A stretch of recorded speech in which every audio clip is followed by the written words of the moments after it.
Hola chicos, ¿cómo están? Hoy día vamos a ver lo que es diabetes mellitus tipo 2. Vamos a tratar de seccionar el video para que no sea tan pesado el archivo.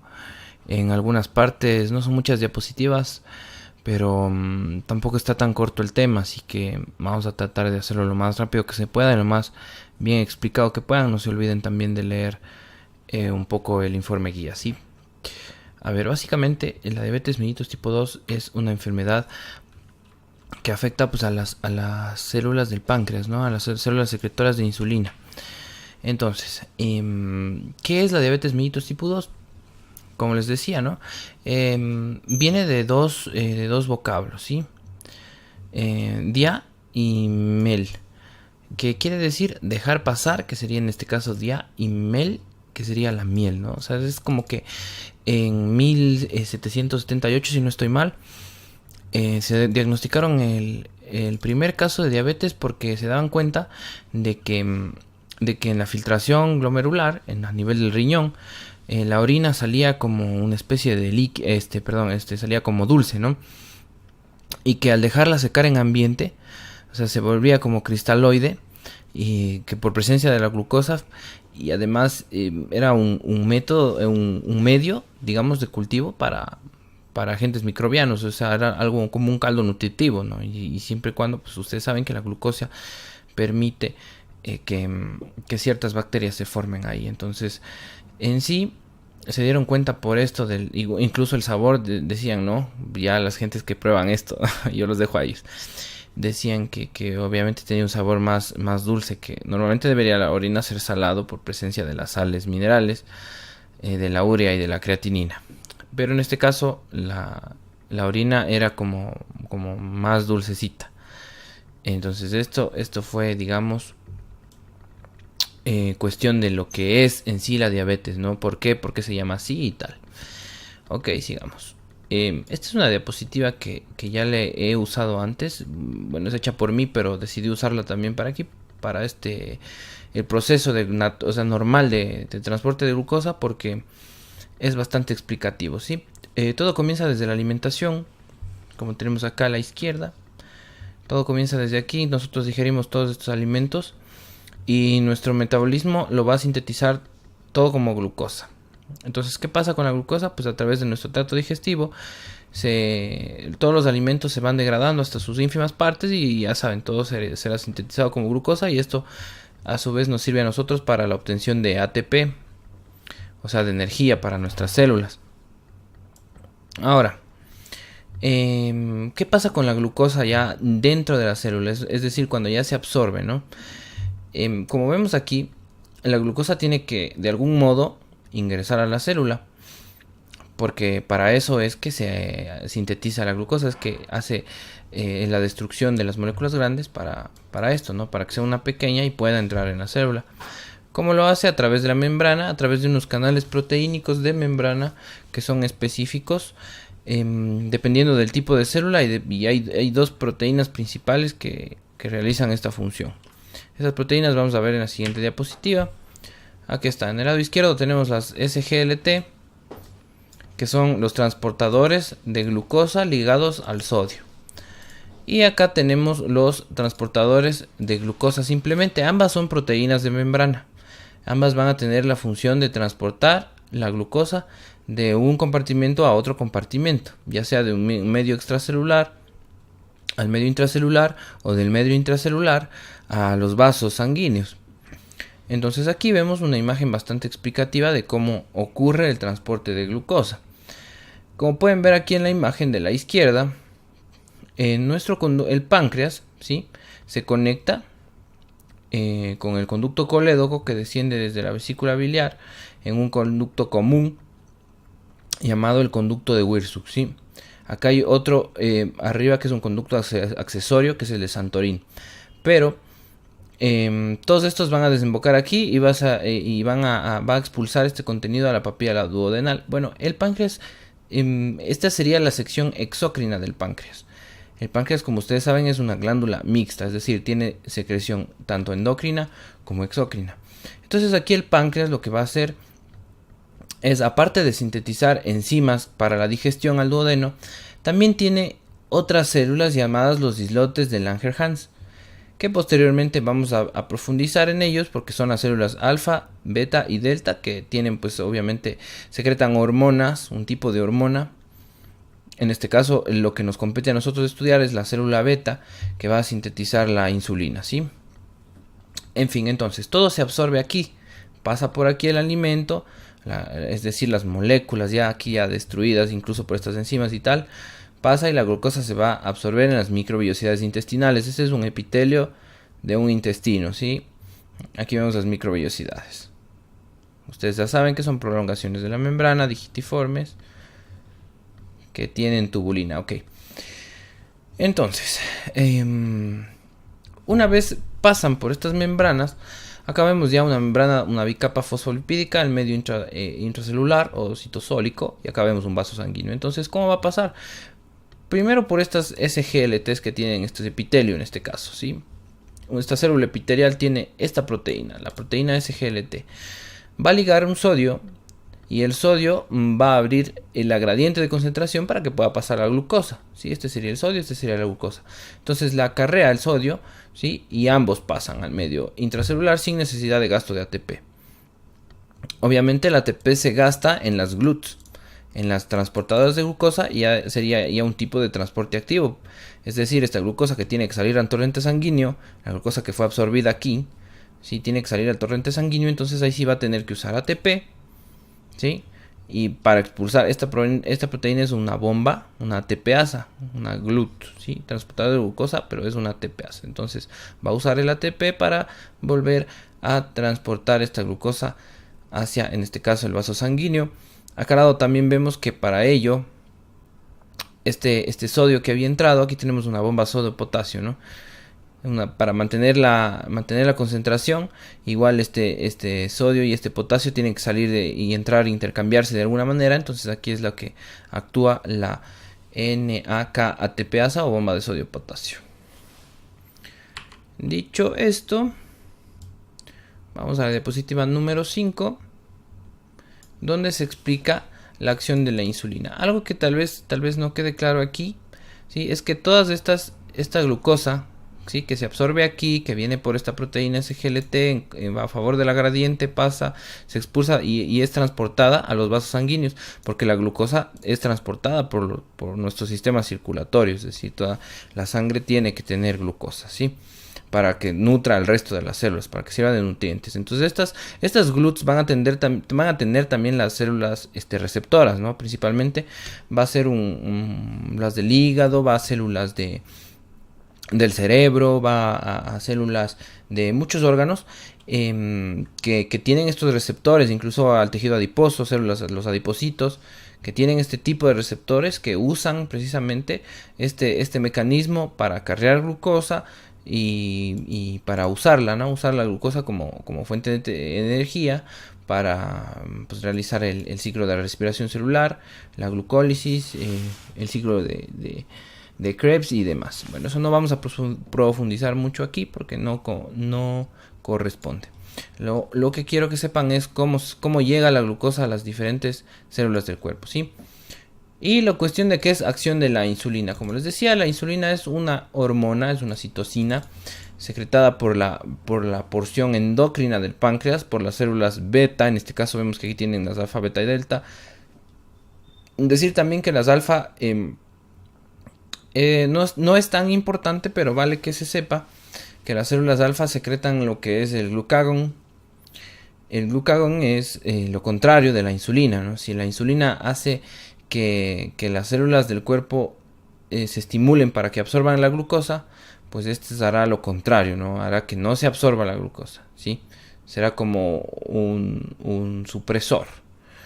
Entonces, esto lo que explica esta diapositiva es que las células beta es lo más importante que nos compete ahora estudiar y que está secretado, como ya les digo, en la porción endocrina en las células beta, ¿sí? Endocrina, no se olviden porque está secretando directamente al torrente sanguíneo. ¿Y en dónde va a actuar?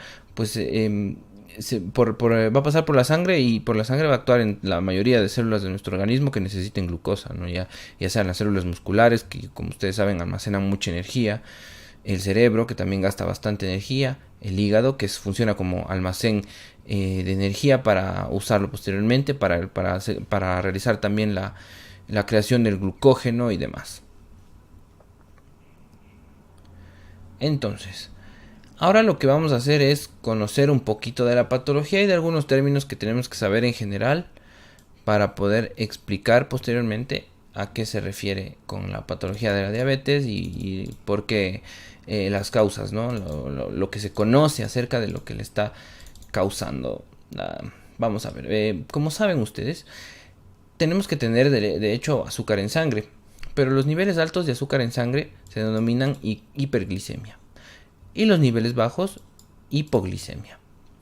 ¿Qué puede causar la hiperglicemia? Pues diabetes mellitus tipo 2. Y la hipoglicemia pues puede causar desmayos, pérdida del conocimiento, porque el cerebro necesita constantemente estar trabajando y usa bastante glucosa para este trabajo, así que si no le llega, obviamente pueden haber fallos cerebrovasculares también. Entonces hay que mantener siempre un equilibrio osmótico, un equilibrio entre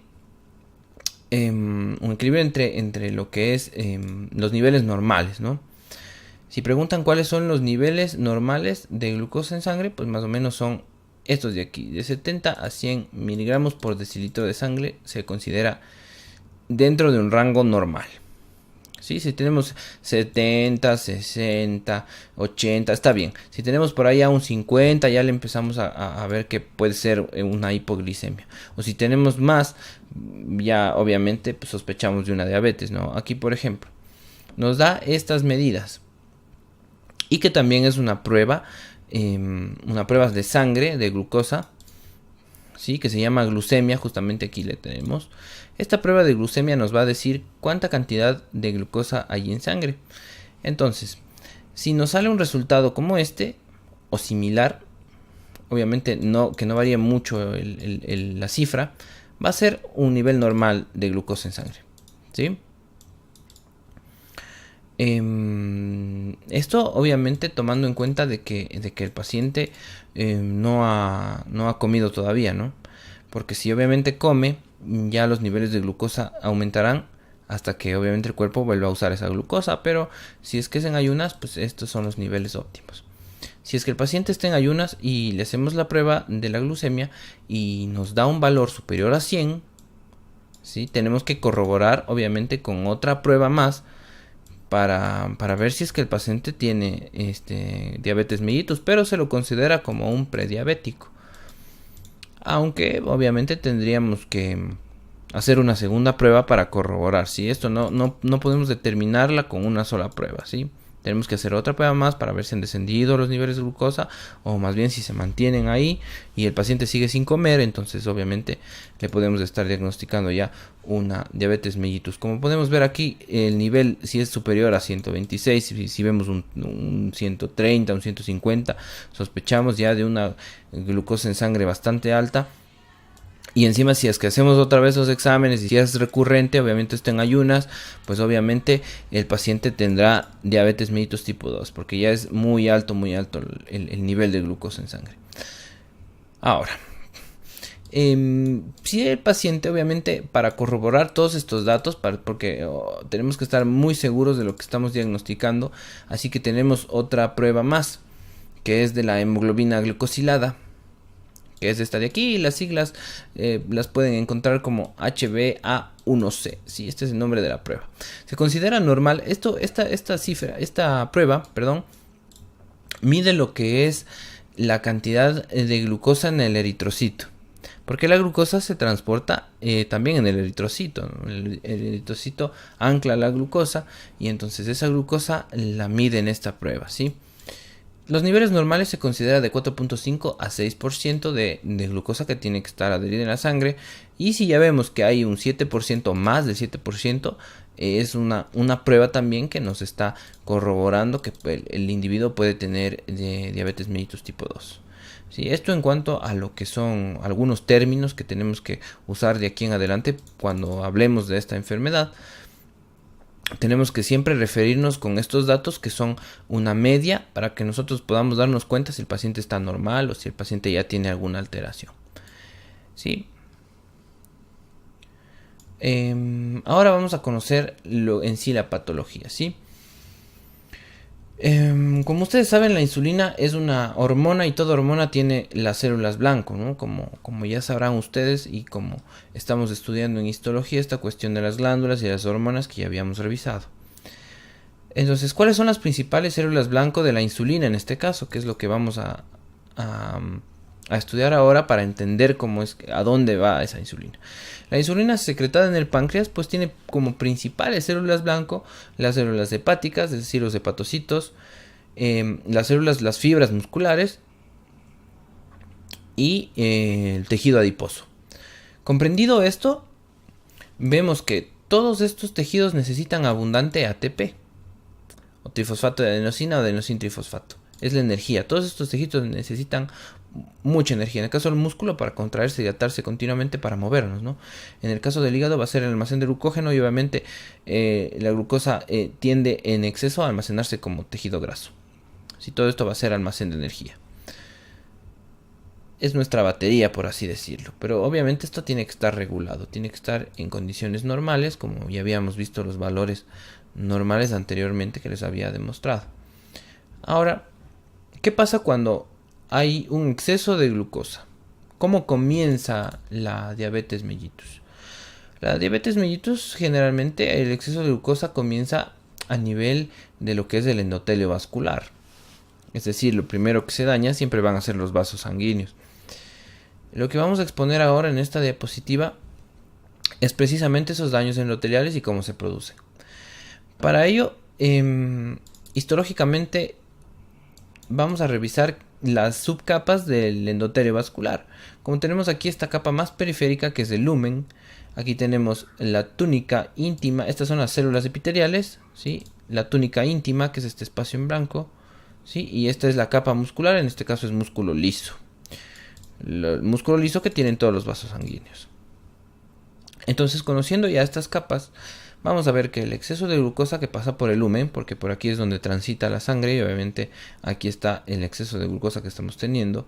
Y aquí vemos precisamente en las células endoteliales esta proteína SGLT, ¿sí? Que va a hacer que esta glucosa, obviamente en condiciones normales, tendría que pasar sin ningún problema. Pero cuando trabaja en exceso, la proteína y el epitelio tienden a dañarse y tienden a abrirse unos poros, unas porosidades por estas membranas o por las entre células y células epiteliales, unos poros que van a filtrar no solo moléculas que deberían filtrarse, sino van a empezar a pasar por ahí HDLs, que son proteínas, una proteína lipídica, una lipoproteína, que obviamente tiene grasa, ¿no? Va a empezar a pasar a HDL y también van a empezar a pasar lo que son los monocitos.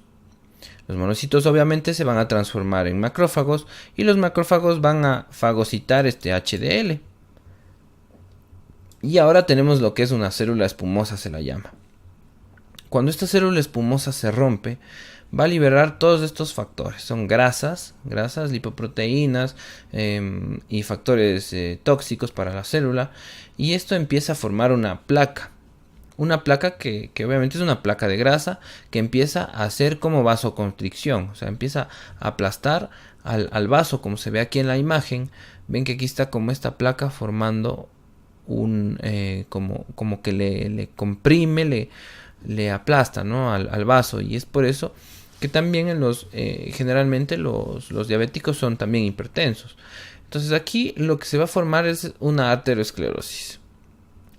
Y por esta arteriosclerosis vemos aquí que en esta zona aumenta la presión que tiene que bombear la sangre. Es como cuando se aplasta una manguera, ¿no? Han visto que el agua sale con más fuerza porque intenta salir con más presión. Entonces lo mismo pasa en los vasos, a nivel de los vasos.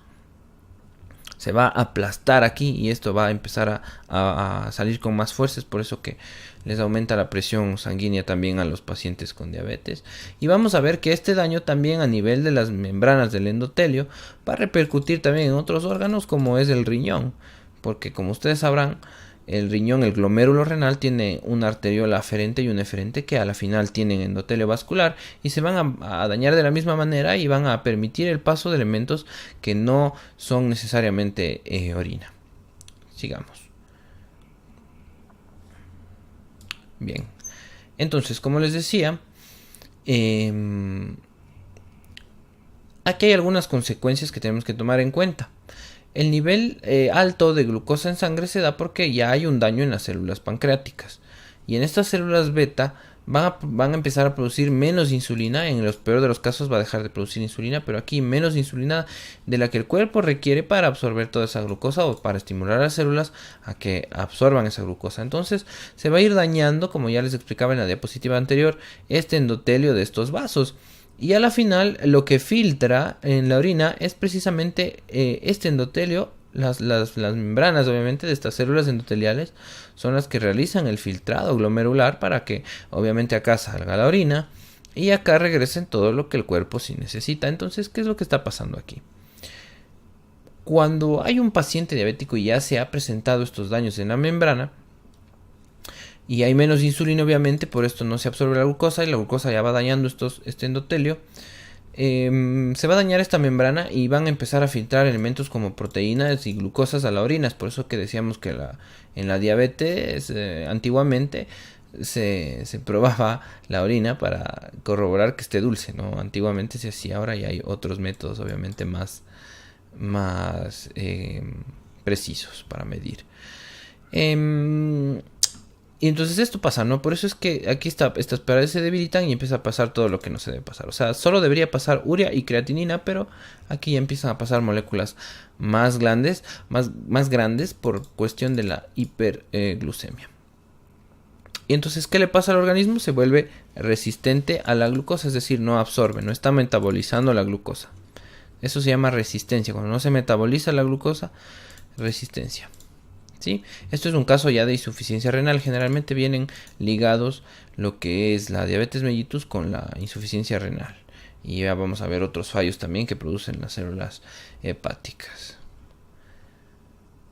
A ver, ahora que ya sabemos cómo es que se produce microscópicamente la diabetes, qué es lo que afecta, qué células daña, en dónde se produce principalmente y por qué. Ahora vamos a ver ciertos factores de riesgo que pueden tener las personas y pueden ser ya los denominados prediabéticos, es decir, personas que posiblemente tengan la enfermedad pero no están todavía diagnosticadas, ¿no? Principalmente una causa es la obesidad. Sí, obesidad se dice cuando se supera los 25 kilogramos por metro cuadrado, ¿sí?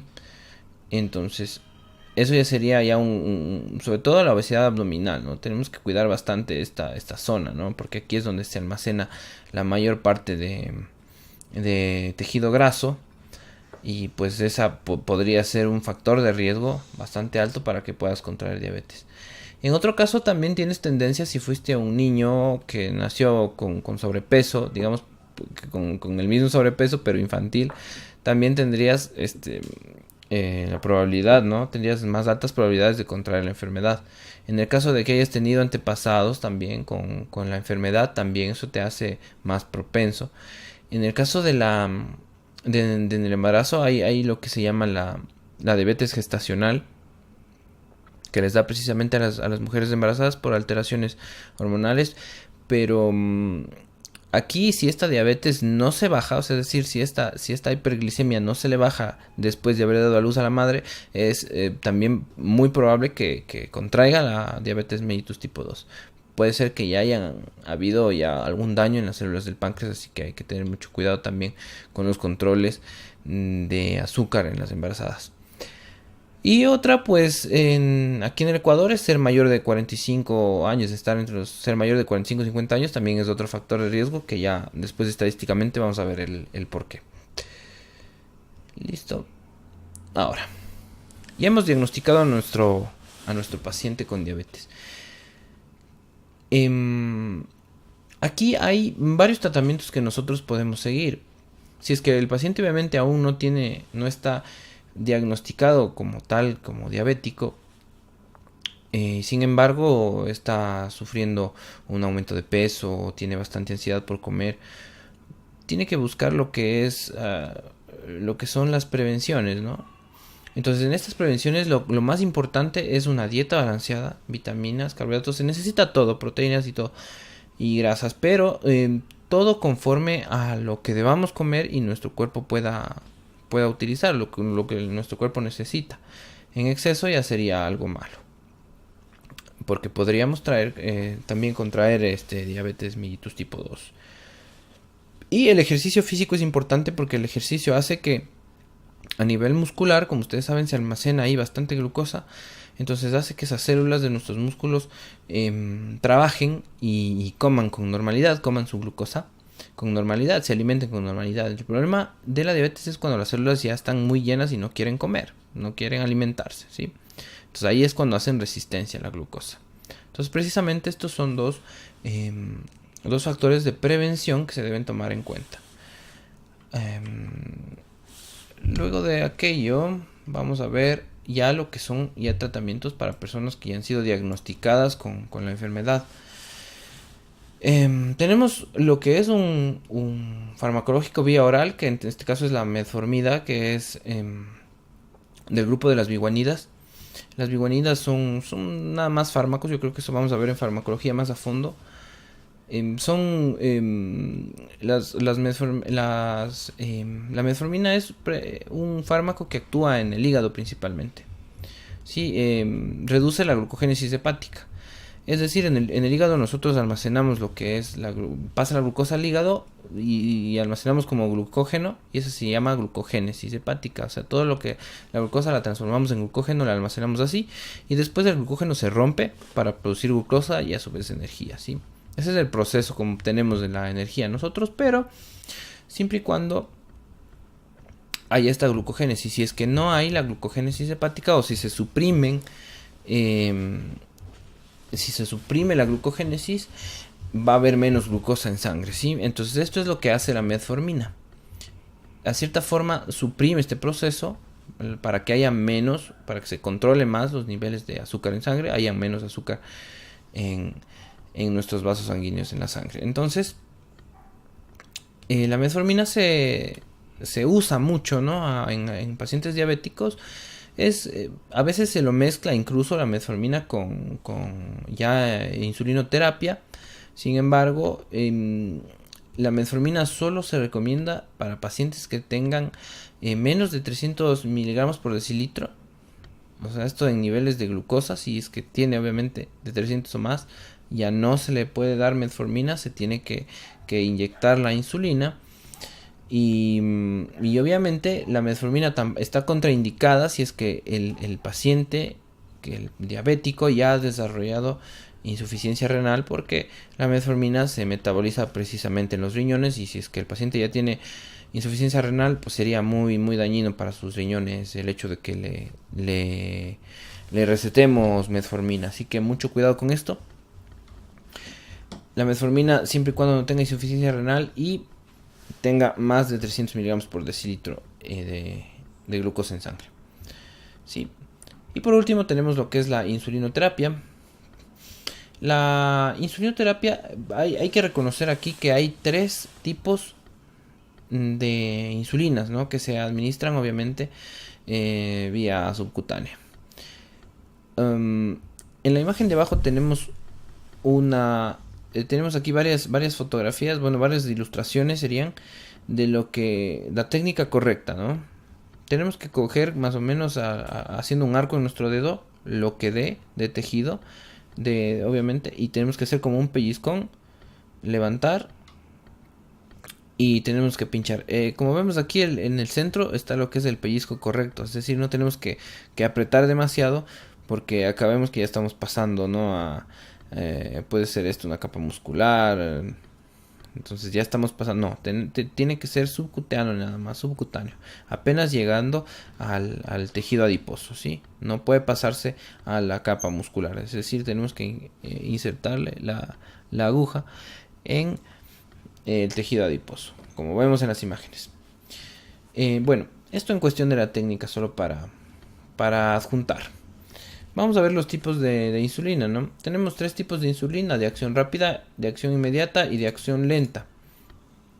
La más usada en nuestro país al menos es la de acción inmediata, porque esta se le puede recetar al paciente, incluso él mismo se lo puede colocar. Esta actúa 12 horas y más o menos desde el momento en que se inyecta va a actuar en 90 minutos, ¿sí? Esta es la más común y la que más se receta en los pacientes al menos en el Ecuador. No, eso no quiere decir que no haya insulina de acción lenta, sí la hay, pero esta insulina de acción lenta se llama glargina, ¿no? Esta sí hay, sí existe, pero no en el ministerio, es decir, el ministerio no la receta. Esto tendría que comprarse el paciente si es que en el caso de necesitarlo, porque ya es un poquito más fuerte esta insulina, o sea, tiene más tiempo de acción, más tiempo de duración de acción. Podría comprárselas en farmacias obviamente privadas, pero obviamente con receta médica, pero el Estado no da este tipo de insulina, solo esta de aquí, la de acción inmediata. Como vemos aquí, esta es la de acción rápida, en cambio, es una insulina solo de uso de emergencia, y esto el paciente no puede usar, ¿sí? Este es solo de uso del médico. Es decir, solo el médico, su médico le podría... Perdón, voy a alzar un poquito el micrófono. A ver, ya. Solo el médico puede administrarla, ¿sí? Esta es una insulina de acción rápida porque es de emergencia. Es decir, si ya me llega un paciente ya que está con un caso de hiperglicemia y está ya totalmente descontrolado su azúcar en sangre, ya me está presentando muchos problemas, entonces yo tengo que rápido ver insulina de acción rápida. Esta actúa en 20-30 minutos, tiene que actuar en duración tiene una duración de 4 a 6 horas. Esta es la más potente, la insulina más potente, la de acción rápida, ¿sí? Y se le tiene que administrar apenas 2 unidades de glucosa, ¿sí? Obviamente, si es que por cada 200 miligramos por decilitro, o sea, por cada 200 miligramos por decilitro de nivel, de nivel de azúcar en sangre, se le tiene que administrar 2 unidades internacionales de glucosa. Bueno, en cuestión de las unidades internacionales se la mide así a la glucosa para más o menos tener una globalización de todo esto de la diabetes. Una unidad internacional equivale, 100 unidades internacionales equivalen a 1 mililitro, ¿sí? Esta es la equivalencia. Entonces, al estar poniendo 2 unidades de glucosa de acción rápida, estamos poniendo 0.2 mililitros más o menos. O sea, es bastante poco, ¿sí? ¿Por qué? ¿Por qué se le administra tan poquito? Pues porque precisamente esta insulina es bastante potente, y si es que nosotros administramos mucha cantidad de esta insulina, le podemos hacer que el paciente tenga hipoglicemia, ¿sí? Y le aceleramos la hipoglicemia, le podemos incluso llegar a matar. Entonces tenemos que tener mucho cuidado en cantidad de unidades que presente el paciente. Por ejemplo, un paciente que llegue ya con unos 500, le vamos a tener que poner unas 4 o 5 unidades, sí, unas 4 o 5 unidades más o menos. ¿Qué más? Pues esto, el decir también que la dosis en cuanto a la administración de la insulina se le mide pues al paciente dependiendo, ¿no? de cómo reaccione su cuerpo. Es decir, no hay una dosis exacta para este tratamiento, para esta administración, sino más bien tenemos que ir administrando al paciente, tenemos que ir poco a poco administrando al paciente la dosis hasta que se estabilice el nivel de glucosa en sangre. Es decir, no podemos calcular una dosis exacta ni bien le midamos la glucosa. No, tenemos que ir poco a poco subiéndole la dosis.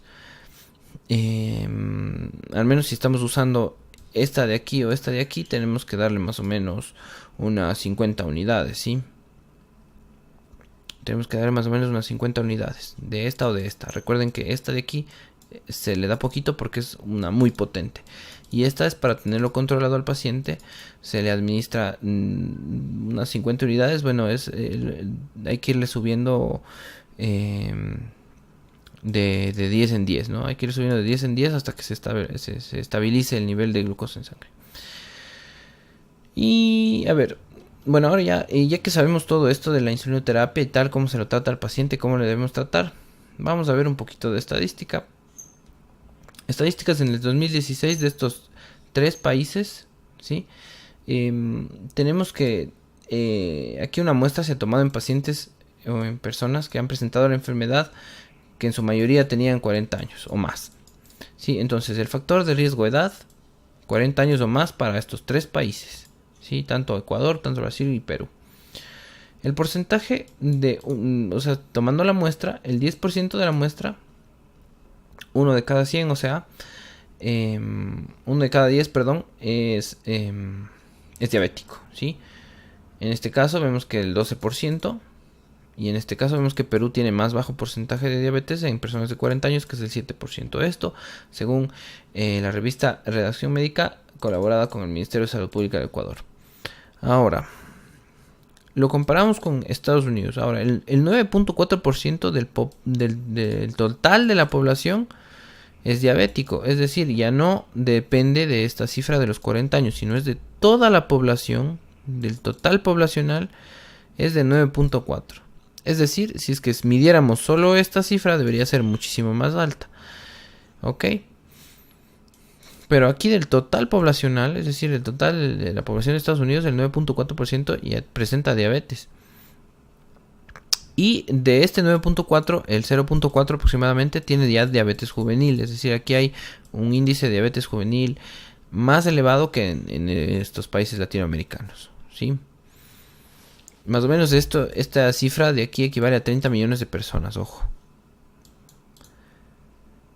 Estas cifras de aquí, estas muestras. O sea, del total de su población, más o menos esta cifra equivale a 30 millones de personas. Es decir, el doble de la población del Ecuador, ¿sí?, tiene diabetes en Estados Unidos. Es por esto que esta enfermedad es una de las más peligrosas allá en Estados Unidos por el tipo de dieta y todo.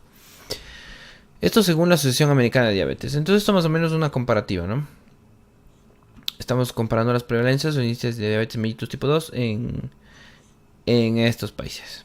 ¿Ok? Y ahora, por último, pero no menos importante, tenemos los síntomas, la sintomatología de un diabético. Yo creo que esta diapositiva se me ha saltado de aquí porque esta diapositiva correspondía aquí entre estas dos. ¿Okay? Después de esto, después del prediabético, teníamos que ver lo que son de los diabéticos. Esto ya lo voy a arreglar ahora mismo, pero bueno. Explicaré esta diapositiva rápidamente. Que son las 3 P's. Polifagia, que es el deseo exagerado por comer o tenemos mucha hambre. Tener demasiada hambre, más de lo normal, es polifagia. ¿Por qué da hambre? Porque nuestro cuerpo siente que no estamos comiendo, porque la glucosa no se está metabolizando, las células no están absorbiendo la glucosa y el cuerpo se da cuenta de esto y lo que hace es darnos más hambre está como confundido, piensa que tenemos que comer más. Sin embargo, esto no es así, simplemente la glucosa que tenemos en sangre no se está absorbiendo. Entonces, esta es la polifagia. Poliuria, porque tenemos ganas de orinar frecuentemente. Esto porque obviamente también hay polidipsia, que tenemos una sed exagerada por estar bebiendo.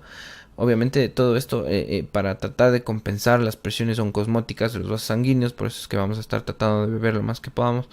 Y esto nos va a causar una polidipsia, que después obviamente va a producir daños a nivel del glomérulo renal y va a pasar todo lo que ya les explicaba. Entonces estas son los primeros importantes síntomas que presenta un paciente diabético.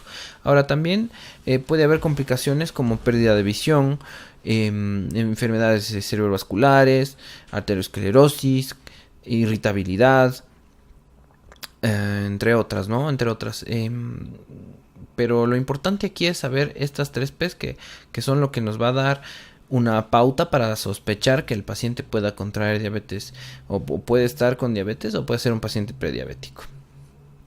Esto sería en cuestión de las 3 P's de la diabetes. Entonces, esta era la última diapositiva, pero no sé qué pasó aquí. Ya voy a tratar de arreglar esto, ¿ok? Yo espero que el tema haya quedado entendido. Si es que no se entendió algo, por favor, hagan sus preguntas. Yo estoy aquí para tratar de contestar todo lo que pueda. Y el caso clínico, pues lo tenemos que explicar ya eso aparte, ¿no? Supongo que más noche o mañana tal vez hablaremos sobre eso, ¿ok? Y bueno, pues espero que les haya gustado cómo está armándose la exposición. Y esto prometo arreglarlo porque esta no es aquí. Y eso, chicos, si tienen preguntas, pues ya saben, cualquier duda me avisan. Yo estoy aquí para responder todo lo que necesiten. Ok, gracias, eso sería todo por hoy.